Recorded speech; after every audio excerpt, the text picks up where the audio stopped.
ಕಲ್ಲು ತೂರಾಟದಿಂದ 3 ಬಸ್ಗಳ ಗಾಜು ಪುಡಿ ಪುಡಿ ಆಗಿರೋದ್ರ ಡೀಟೇಲ್ಸ್ ಲಭ್ಯ ಆಗ್ತಾ ಇದೆ. ಹಿಂದೂಪರ ಕಾರ್ಯಕರ್ತ ಸುಹಾಸ್ ಶೆಟ್ಟಿ ಬರ್ಬರ ಹತ್ಯೆಯ ಬೆನ್ನಲ್ಲೇ ಉದ್ರಿಕ್ತರ ಗುಂಪು ಅಲ್ಲಿ ಸಾರ್ವಜನಿಕ ಆಸ್ತಿ ಪಾಸ್ತಿಗೆ ಹಾನಿ ಮಾಡ್ತಾ ಇದ್ದಾರೆ ಅಂತ ವಿಜುವಲ್ಸ್ ನೋಡ್ತಾ ಇದ್ದೀರಾ ನೀವು.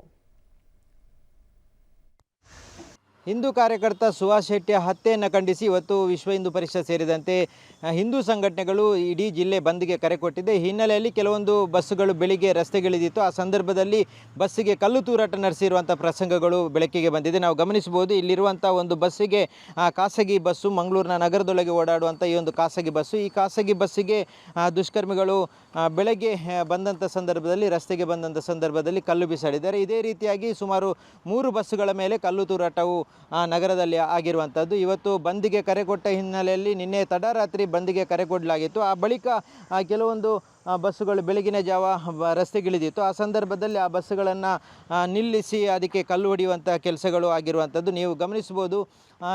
ಇಡೀ ಒಂದು ಬಸ್ಸಿನ ಎದುರಿನ ಗಾಜು ಏನಿದೆ ಸಂಪೂರ್ಣವಾಗಿ ಒಡೆದು ಹೋಗಿರುವಂಥದ್ದು. ಇದು ಕಲ್ಲು ಬಿಸಾಡಿದಂಥ ರಭಸಕ್ಕೆ ಇಷ್ಟೊಂದು ದೊಡ್ಡದಾದಂಥ ಡ್ಯಾಮೇಜ್ ಆಗಿರುವಂಥದ್ದು. ಇಲ್ಲಿ ನೀವು ಗಮನಿಸ್ಬೋದು, ಒಂದು ಕಲ್ಲಿದೆ. ಈ ಕಲ್ಲನ್ನು ಈ ಬಸ್ಸಿಗೆ ಕಲ್ಲನ್ನು ತೂರಾಟ ಮಾಡಲಾಗಿದೆ. ಈಗ ಸದ್ಯಕ್ಕೆ ಮಂಗಳೂರಿನ ಬಂದರ್ ಪೊಲೀಸ್ ಠಾಣೆಯಲ್ಲಿ ಈ ಒಂದು ಬಸ್ಸನ್ನು ಇರಿಸಲಾಗಿದೆ. ಬಸ್ಸಿನ ಚಾಲಕರು ಮಿಥುನ್ ಅವರು ನಮ್ಮ ಜೊತೆ ಇದ್ದಾರೆ. ಸರ್, ಇದು ಯಾವಾಗ ಈ ಘಟನೆ ಆಯಿತು, ಯಾವ ಕಾರಣಕ್ಕಾಗಿ ಆಯಿತು, ಏನಾದರೂ ಮಾಹಿತಿ ಇದೆಯಾ? ನಮಗೇನು ಇದು ಬಂದಿದೆ ಅಂತ ನನಗೇನು ತಿಳಿಲಿಲ್ಲ.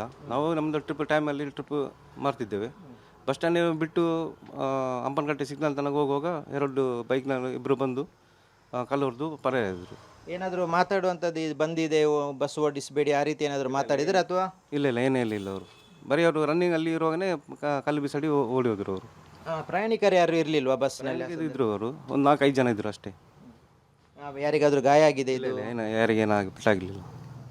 ಓಕೆ, ಇದು ಬೆಳಗ್ಗೆ ಬಸ್ಸು ಬಂದಂಥ ಸಂದರ್ಭದಲ್ಲಿ ಇವತ್ತು ಬಂದ್ ಅನ್ನುವಂಥದ್ದು ಗಮನಕ್ಕೆ ಬರಲಿಲ್ಲ ಇವ್ರದ್ದು. ಆ ಸಂದರ್ಭದಲ್ಲಿ ಬಂದಾಗ ಇಬ್ಬರು ಬೈಕ್ನಲ್ಲಿ ಬಂದಂಥ ದುಷ್ಕರ್ಮಿಗಳು ಇದನ್ನು ಬಸ್ಸನ್ನು ಅಡ್ಡಗಟ್ಟಿ ಕಲ್ಲು ತೂರಾಟ ಮಾಡಿದ್ದಾರೆ. ಯಾವುದೇ ಗಾಯಗಳಾಗಿಲ್ಲ, ಯಾರಿಗೂ ತೊಂದರೆಗಳಾಗಿಲ್ಲ ಅನ್ನುವಂಥದ್ದನ್ನು ಈ ಸಂದರ್ಭದಲ್ಲಿ ಹೇಳಿದ್ದಾರೆ. ಕ್ಯಾಮ್ರಾಮನ್ ನಿಶಾಂತ್ ಜೊತೆ ಸುಕ್ಪಾಲ್ ಪೊಳಲಿ, ಪಬ್ಲಿಕ್ ಟಿವಿ, ಮಂಗಳೂರು. ಜನರ ನೆಮ್ಮದಿ ಹಾಳಾಗ್ತಾ ಇರೋದಕ್ಕೆ ಸಂಬಂಧಪಟ್ಟಂತೆ ಅನೇಕ ಎಕ್ಸಾಂಪಲ್ಗಳು ನೀವು ನೋಡ್ತಾ ಇದ್ದೀರಾ. ಬಸ್ಗಳಿಗೆ ಕಲ್ಲು ಹೊಡೆದಿದ್ದಾರೆ, ಸಾರ್ವಜನಿಕರಿಗೆ ಏಟಾದರೆ ಸಾರ್ವಜನಿಕರಿಗೆ ಏಟಾಗುತ್ತೆ, ಇನ್ನೊಂದು ಕಡೆಗೆ ಸಾರ್ವಜನಿಕವಾಗಿ ಹತ್ಯೆ ಮಾಡಿ ಮುಗಿಸ್ತಾ ಇದ್ದಾರೆ. ಕಾನೂನು ಸುವ್ಯವಸ್ಥೆ ಬಗ್ಗೆ ಭಯ ಇಲ್ಲದೇ ಇದ್ದರೆ ಇಂಥ ಘಟನೆಗಳಾಗುತ್ತೆ ಅಂತ ನಾವು ಕೇಳ್ತಾನೆ ಇದ್ದೀವಿ. ನಮ್ಮ ದೇಶದ ಕಾನೂನು ವ್ಯವಸ್ಥೆ ಎಕ್ಸ್ಪೈರ್ಡ್ ಆದ ಮಾತ್ರೆಗಳ ರೀತಿ ಆಗ್ಬಿಟ್ಟಿದೆ.